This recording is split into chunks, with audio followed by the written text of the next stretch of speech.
Welcome to the Diabetes Revolution podcast with Dr. Sarah Townley, the type 2 diabetes coach, clinical pharmacist, and mom of 6 angels. You don't have to struggle and fight with your blood sugars for the rest of your life. I'm here to teach you the skills you need to control and even reverse this disease. There is such a thing as getting off your meds and creating a future free from diabetes, and you can have it too. Let's get down to business.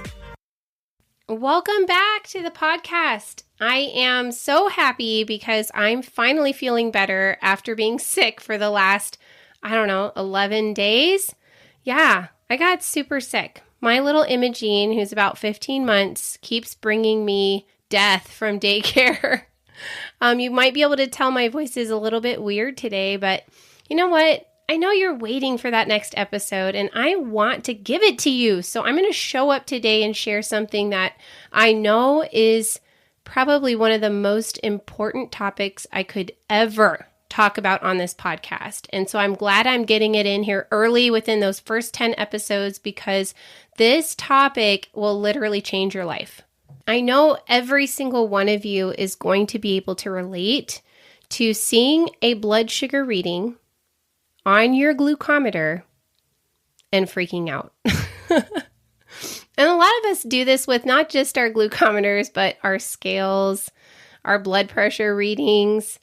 Oh, who knows? We do this with so many different things. But if you have noticed that you tend to have a freak out when you see your blood sugar where in places you don't like it, like at numbers you don't like to see it, this episode is going to change how you experience seeing those numbers so that you can get your power back.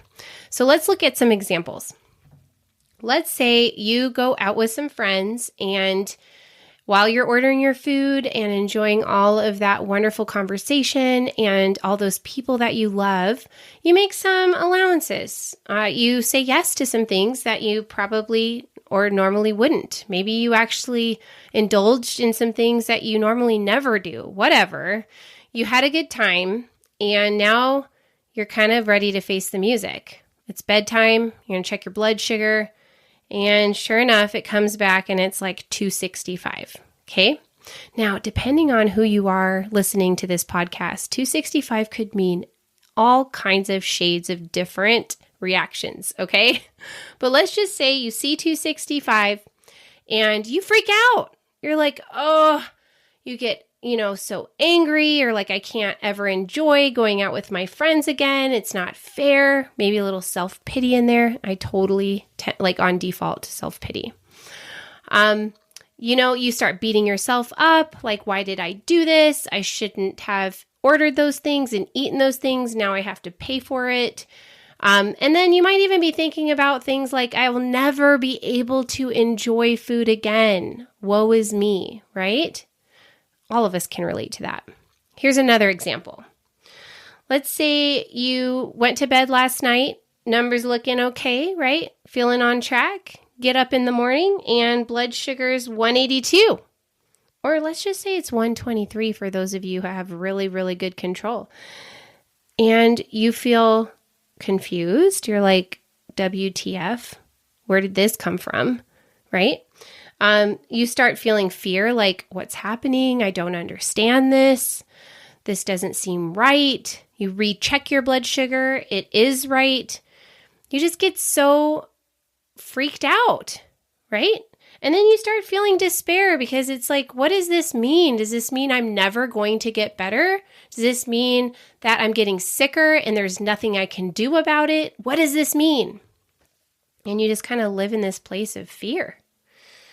Or, one of the things that really is scary is to wake up in the morning, in the middle of the night, let's say, and have a very low blood sugar. Like, let's say it was 56 and you feel bad.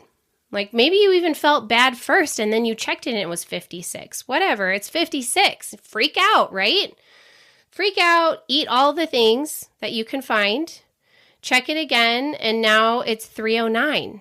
And you freak out again because why is this happening? This isn't fair. Like you feel just like on a roller coaster and your life has just been hijacked by this disease and you feel Like you can't ever not think about your blood sugars, and it becomes this obsession where you're always wanting to know what it is and you're freaking out constantly about these numbers that you don't want to see. This is no way to live, okay? But it's really common for people with type 2 diabetes and type 1 diabetes to live a life that is focused on, fixated on, and terrorized by blood sugar readings. So take a deep breath, right? Let's just take a deep breath because I'm going to show you how to interrupt this. Hold it. Let it out. I want you to notice how taking one deep breath can powerfully change the energy in your body, okay? Just put that in your back pocket. See, we think that that number on the glucometer is what is causing us to freak out, what is causing our suffering and driving that reaction, and then those actions that we take when we're feeling that way. We think it's the number that is causing that. Now, this topic can actually break your brain a little bit when you see how what I'm going to teach you applies to so much that happens in your life, okay? But we're going to be very focused on talking about it in the context of interpreting your blood sugar readings. But I'm going to take your brain, after I teach you all of this, I'm going to take your brain back to, before we end this podcast, the fact that you can apply what I'm going to teach you to anything that is happening in your life that you think is causing your suffering. Because here is the truth. Nothing that is happening outside of you, no blood sugar reading, can cause you to freak out, to feel terrible. Because there's actually a step that happens in between the seeing that number and feeling the freak out. And that is in your control because it's your thoughts. Your interpretation of that number is actually what is causing you to feel angry, to feel hopeless, to feel self-pity, whatever it is that you feel when you freak out in all these different situations. That experience, that emotion is being driven by your interpretation of that number. Your glucometer is not responsible for your emotional life. See, there's data and then there's drama. The number on your glucometer does not mean anything until you have a thought about it. So instead of checking your blood sugar, your BS, I want you to check your BS, okay? And I mean, isn't that funny? I just came up with that. I want you to check your BS at the door instead of checking your blood sugar, okay? See, you know your thoughts about that number are not serving you if you are having a negative emotion in reaction to seeing it. See, humans by design take action from our feelings, and we avoid taking actions that feel bad to us. Okay? And so if you're having a bad feeling when you check your blood sugar, your brain is designed to guide you to avoid that activity. So for some of you who've had this experience over time, may not even want to check your blood sugar. You may have been avoiding it for a long time because you don't know what those numbers mean. You don't know what to do with those numbers, and they're terrible. It's like you might have the thought, no matter what I do, my blood sugars are always high. Or I don't understand these numbers and I don't know how to control them. And so why would you keep doing that if you have that experience over and over again? Humans avoid things that feel bad, and we do repeat things that feel good to us. Okay, so let's just do a quick recap of what I just taught you because it is actually life-changing. Your circumstance, those numbers on that glucometer, cannot cause you to freak out. Okay, they are not the actual cause of the freak out. Your circumstance is neutral. It doesn't mean anything. That number on that glucometer does not mean anything until you have a thought about it. Okay, so you have a thought about that number that actually causes the experience of a freak out. Maybe freaking out for you is a feeling, and maybe it's actually your action. Freaking out, yelling, screaming, throwing a fit, that could be an action, right? Anyhow, you see that number, you have a thought about it, and you feel some feelings. And from that place that you feel, you take action or you take inaction, like you don't do anything. Some of us get stuck and we don't take any action when we're feeling overwhelmed, afraid, whatever it is that isn't serving us. And do you know what we create from that model, from that sequence? We usually do not create results that we actually want in our lives because our thoughts are producing a reality for us.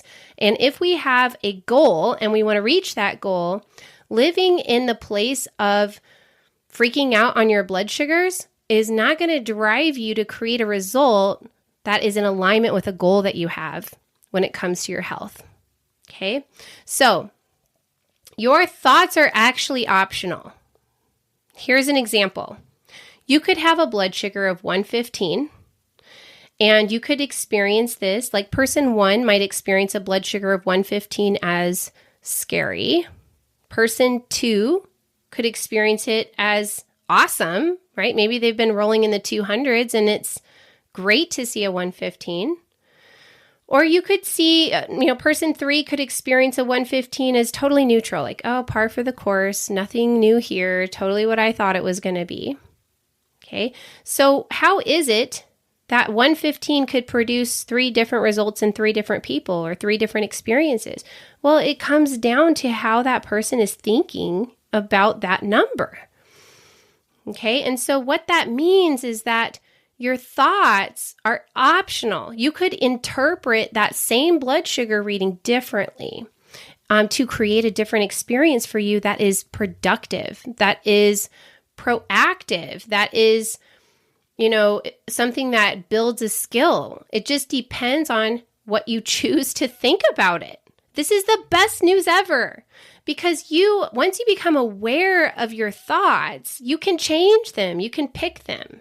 Okay. Now, the caveat is you must believe the thoughts that you're picking because if you don't believe them, they won't generate a feeling for you and an action from the feeling that is productive. Okay.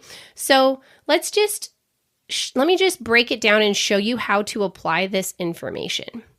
So let's say you check your blood sugar and you see that number and you notice that you're feeling bad, whatever it is. Okay. And you notice that. And then you kind of get curious about, well, geez, like this sucks, right?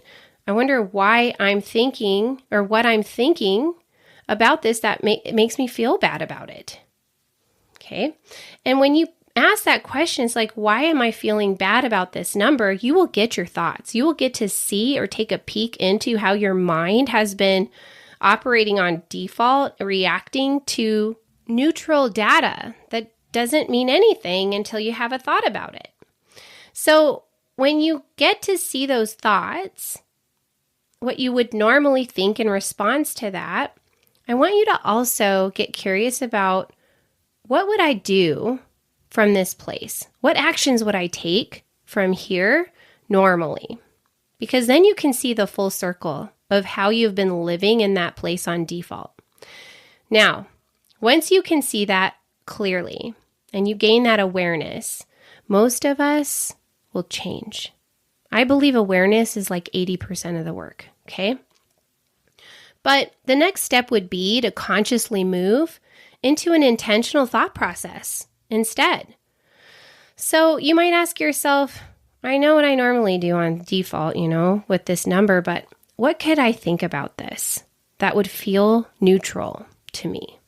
Okay, because it may be hard for you to get to interpreting that number in a way that feels positive to you, but maybe you could. Like, for example, you could think, well, it's not my goal, but it's a lot closer than I was last month. Okay, that could be something you believe, like this is a lot better than I was doing. Or you could even think something like, that's really interesting. It's not what I was expecting. I wonder what happened here. If you asked that question in response to seeing that number, it would invite a feeling of like curiosity maybe for you. And what would you do from that place? You'd probably start problem solving, thinking, piecing together the events that created that number and starting to reveal to yourself an explanation of how you got there, which is incredibly valuable to know and wouldn't have happened if you'd stayed in freak out mode, right? See how valuable this can be?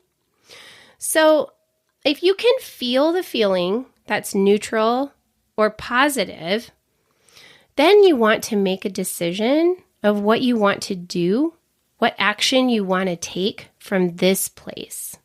Let's look at an example of this.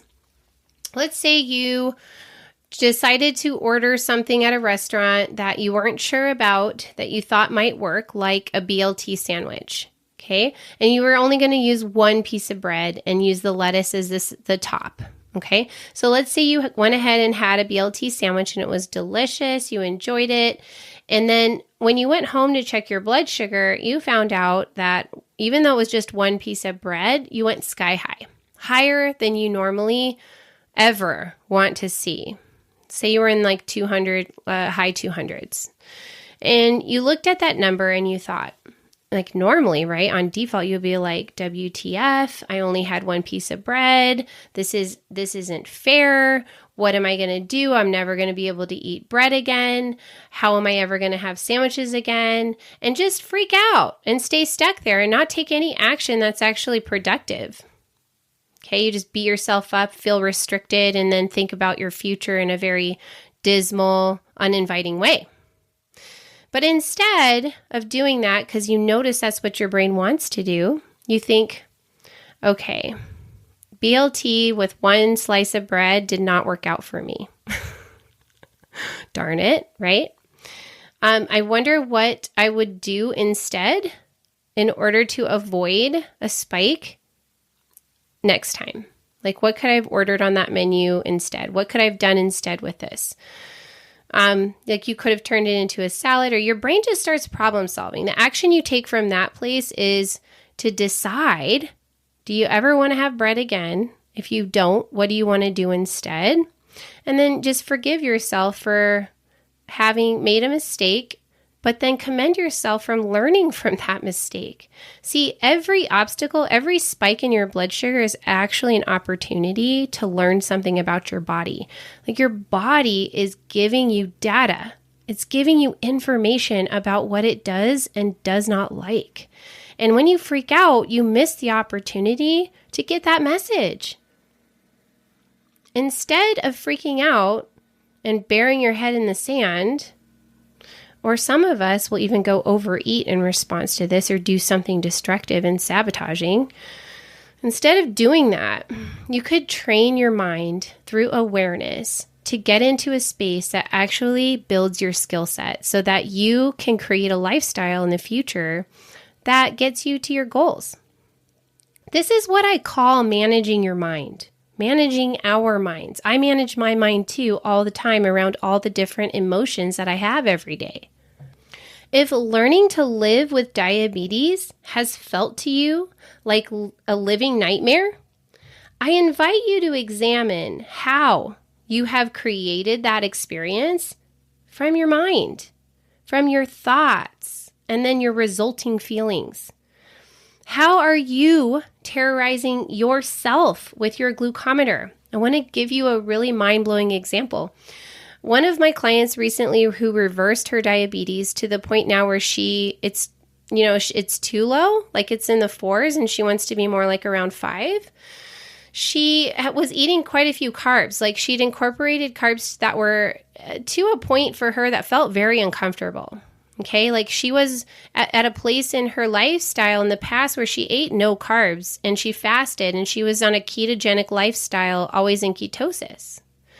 And then she began weightlifting and weight training and seeing that her blood sugars could stay normal even though she was eating rice or fruit in much larger quantities than she ever thought was possible, cornbread, like lots of different carbs that she didn't believe she would ever be able to have again.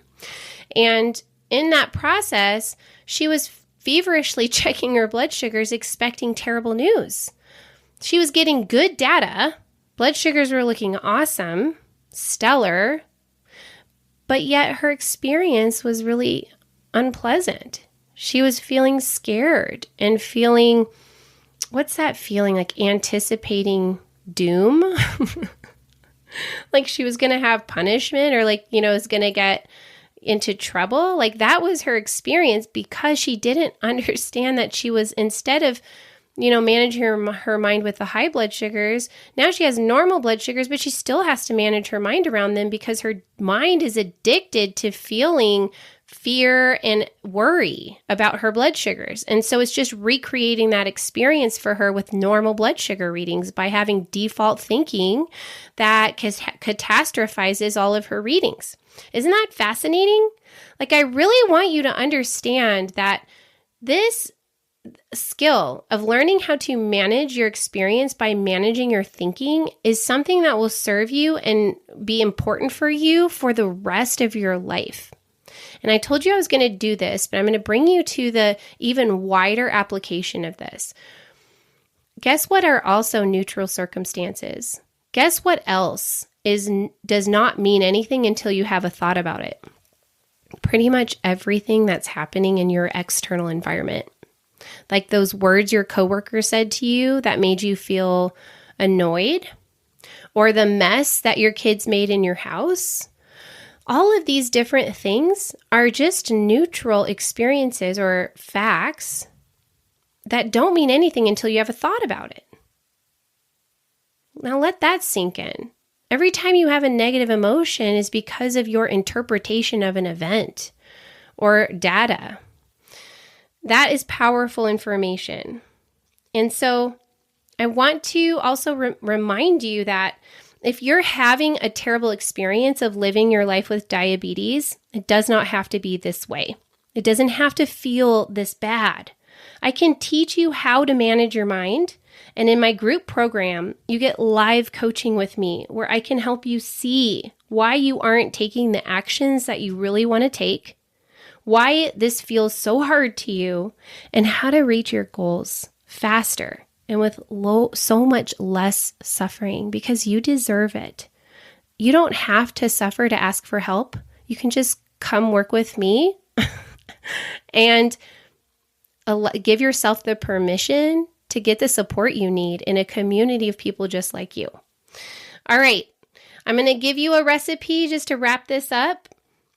One of my favorites is filet mignon, you guys. And you guys might think, I can't afford filet mignon. Okay, I have a hack. Now, not everybody may have access to this, but for those of you who do, whoopee. When I go to Winco, which is a chain food store that opened in Billings just a couple years ago, Winco sells beef tenderloins, and they sell them for dirt cheap. They sell them for like $30. And a $30 beef tenderloin I can cut up and serve to my family in 2 meals of filet mignon steaks. And I have a big family, right? I have 6 kids. That's right. So we grill up those filet mignons with butter, and you can do like garlic infused butter even. Right? But I freeze half of them and I make filet mignon for my family, and I serve it with anything. I serve it with Caesar salad, even out of the bag from Costco. It is so good. My kids love it. Another recipe that I have recently been loving has been cauliflower. It's like garlic Parmesan cauliflower steaks. Okay. If you don't know what I'm talking about, I'm about to give you this present, so you're welcome. But you can take cauliflower head and slice it into big fat steaks, and you can roast it at high heat, flip it so that it gets browned on both sides, and cover it in garlic, olive oil with all kinds of herbs and spices sprinkled with Parmesan cheese. And I am telling you, you may want to eat the whole pan. And your family might think it's gross until they take a bite, and then they will eat the whole pan. So enjoy that. And I will see you. Oh, I'll put the link in the show notes so that you can get that same recipe I used last time. And until next time, I will see you guys next week. High five for tuning in with me today. You are getting smarter and stronger when you show up for yourself this way. You can get more free tools to help you control type 2 diabetes on my website, sarahtownley.com. And if you're serious about ending your struggle with diabetes, join my membership, The Diabetes Revolution, where you work with me in a community of people just like you. See you on the next episode.